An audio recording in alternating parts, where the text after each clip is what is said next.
All right, so factoring first. Even before we start factoring, one of the things that I was very disappointed with was the end behavior aspect of the formative. So let's just quick refresh our end behavior things. So if this were a function, if this were a question that said, what is the end behavior of this graph? Okay, what are the two things that you have to look at? The leading exponent, the highest power. The biggest exponent, okay? And what do I look for in the biggest exponent? If it's odd or even. If it's odd or even. If it's odd, they're going to go in different ways. Some people call it the disco man, okay? If it's even, yes, okay? Because they're going in the same direction, okay? Second thing I got to look for, leading coefficient. And what do I look for in that? Positive or negative, right? If it's positive, then as we go to the right, we're going to go up. If it's negative, as we go to the right, we're going to go down. Okay? And then as we go to the left, will depend on the other one. Okay? So if I were doing the end behavior for this function, it would say, as x goes to infinity, f of x, or whatever name we gave this function, is going to, it's an even function, so they're going in the same direction.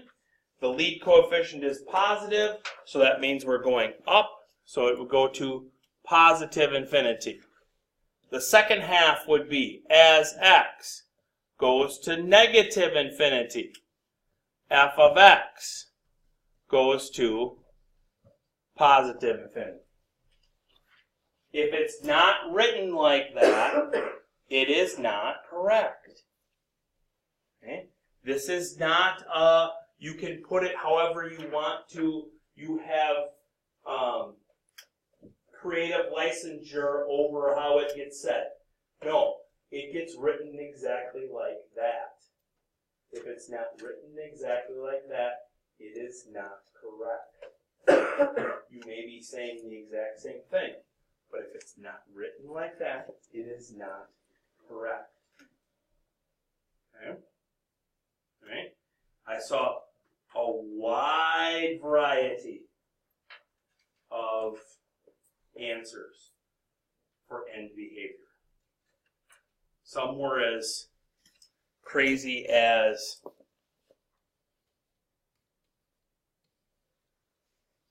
that. I have zero idea what that's telling me. Okay? Some wrote it out as, with the words, okay? As x goes to infinity, the function goes to, the function goes to positive infinity. That part I'm actually okay with. If you write out the words, that's fine. But lots of people, flippity-floppity, lots of people had f of x first. And I have zero idea as to where you're getting the fact that f of x would go first in that one. Okay? It was never brought up in class that way. It's never been spoken that way in class. So I have no idea where you would have gotten that from. Okay? But neither here nor there. All right? So, factoring this one. First, I'm going to factor out a 5.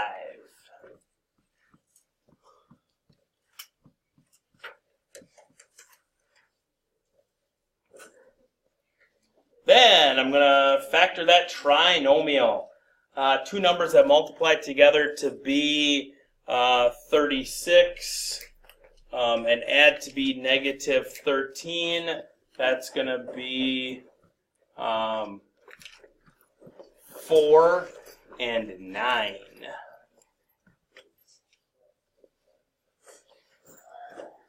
Still can go even further because x squared minus 4 is a perfect square minus a perfect square. Likewise, x squared minus 9 is a perfect square minus a perfect square. So I get in its completely factored form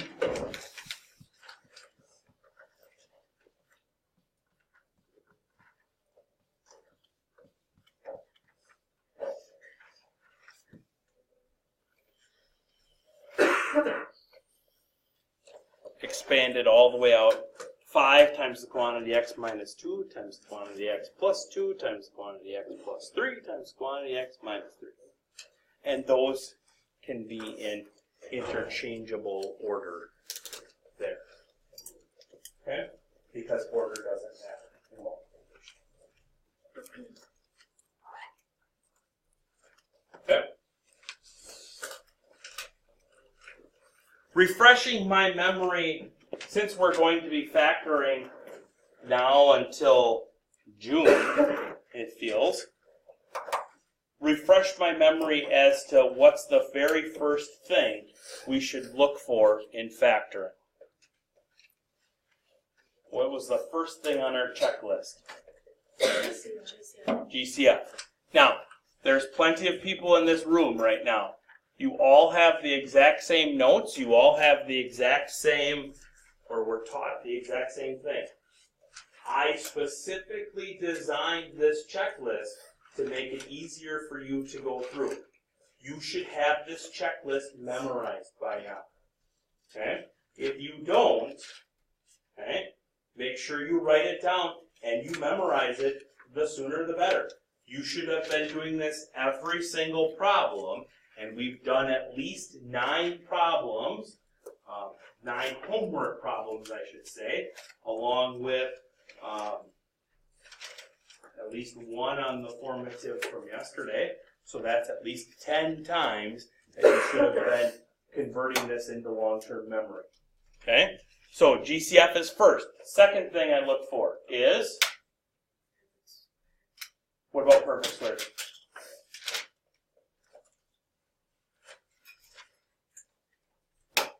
Help her out. What about perfect squares? Difference of perfect squares.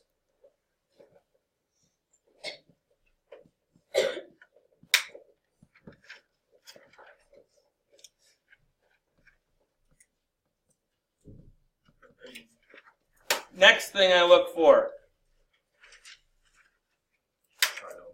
Trinomial.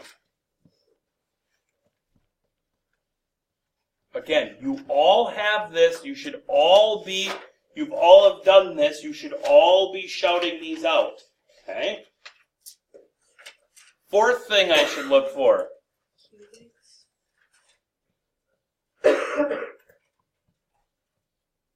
Fifth thing we should look for.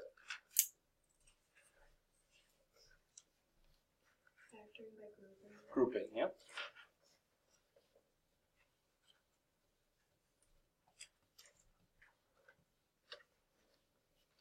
If you don't have that memorized, you are behind.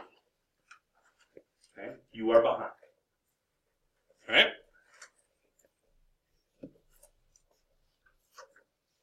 Solve that, find me the real solutions. First thing I got to do when I'm solving, get it equal to 0 first. Yep. Okay. So I'm going to subtract 33x squared. And I am going to add 84.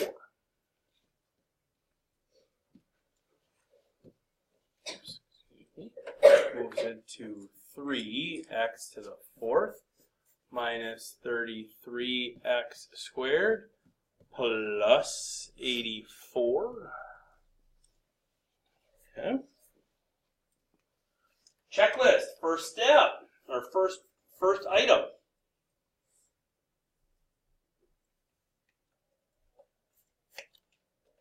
We literally just went over the checklist. GCF. Okay? So, x's, is there x's in every term? No. 34. Okay? 3 goes into 3, right? 3 goes into 33, yes? Yes. Okay. Does 3 go into 84? Yes. Do you guys know the quick way to tell if a number is divisible by 3? Add the digits of the number together, and if that number is divisible by 3, the big number is divisible by 3. Okay? So 8 plus 4 is 12. 12 is divisible by 3, so 84 is divisible by 3. Okay? Alright? So, this factors to be 3 times the quantity x to the 4th minus 11x squared plus 28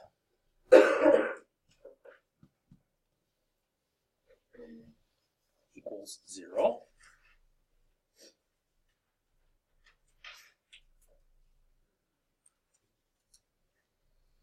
Okay.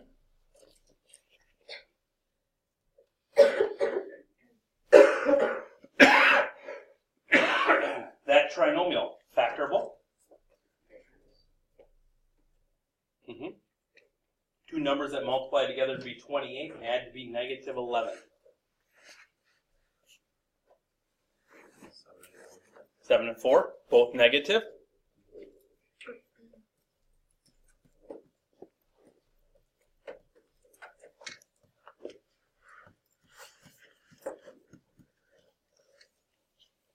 Either one of those factorable.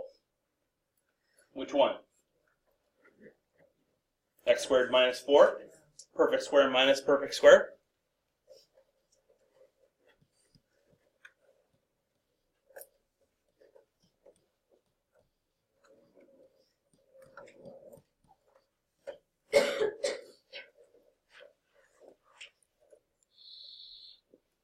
Okay. Then, once I have it factored, now what do I do?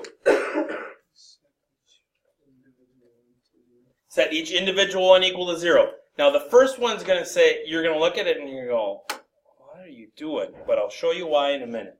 Okay?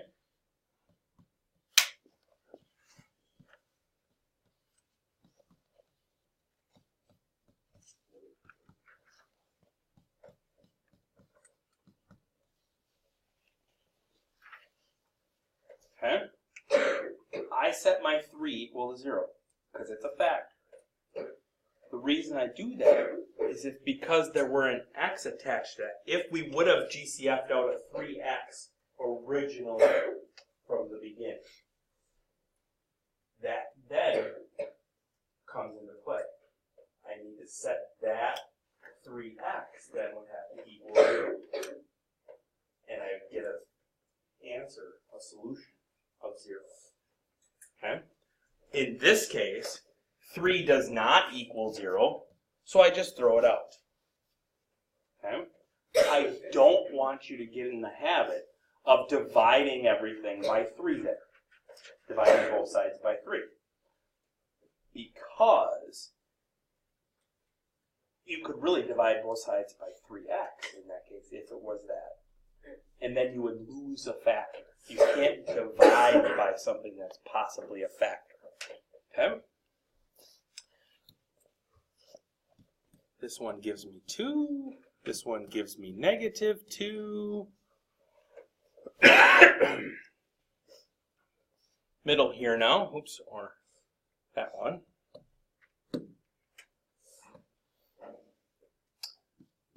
X squared equals 7. Yes? How am I going to solve for x? Square root both sides. Now, I am solving, and I took the square root, so that means I have to do what?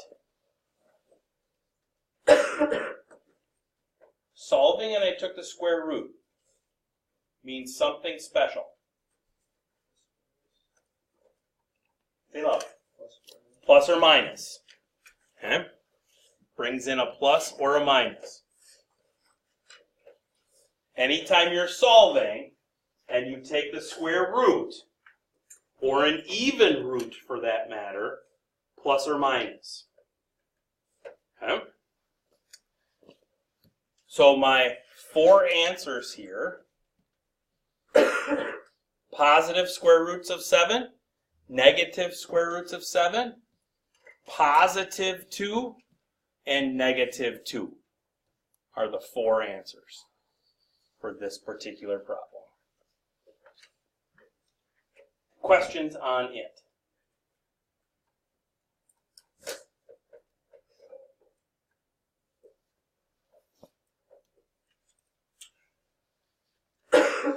Go for it. First step.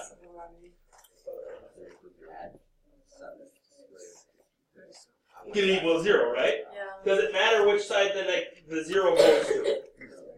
No. But we want a positive lead coefficient, right? Okay? So the degreed term here is that 2x cubed term. So instead of moving everything to the right side, I'm going to move everything to the left side.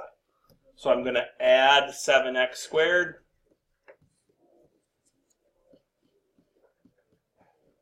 And add 21.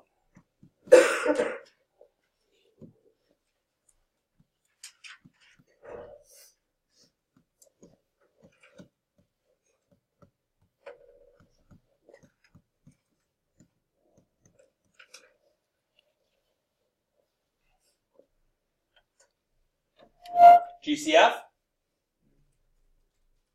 Nothing goes into all 4 of them. Difference of perfect squares? 4 terms. Trinomial? 4 terms. Cubics? 4 terms. Grouping? Yeah, it's grouping because it's 4 terms. Okay? So I first look at the first half. I can factor out an x squared there. That leaves me with 2x plus 7. I can factor out a 3 from the second half. That leaves me with 2x plus 7.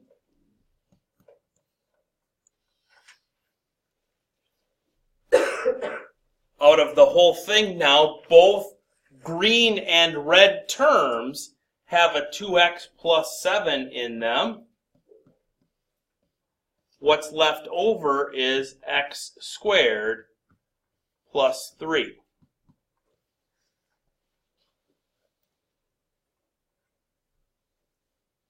Can I factor any further? Nope. Okay, so then I set my factors, 2x plus 7 equal to 0, and x squared plus 3 equal to 0. Subtract 7, divide by 2.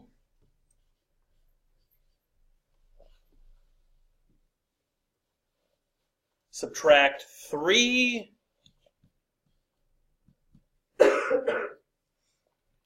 Square root, right? Because now it's x squared equals negative 3. Square root, since I'm square rooting, plus minus first. Do I like the square root of negative 3? What do I like instead? I square roots of 3. But it had asked us originally from the start just for real solutions. So those two of my 3 there get kicked out because they're not real, leaving me then just with one solution of negative 7/2.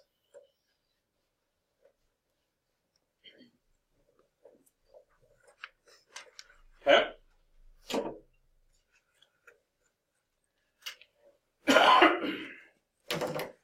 So, this is another homework in the list of homework that will be due next week, Monday, the 22nd.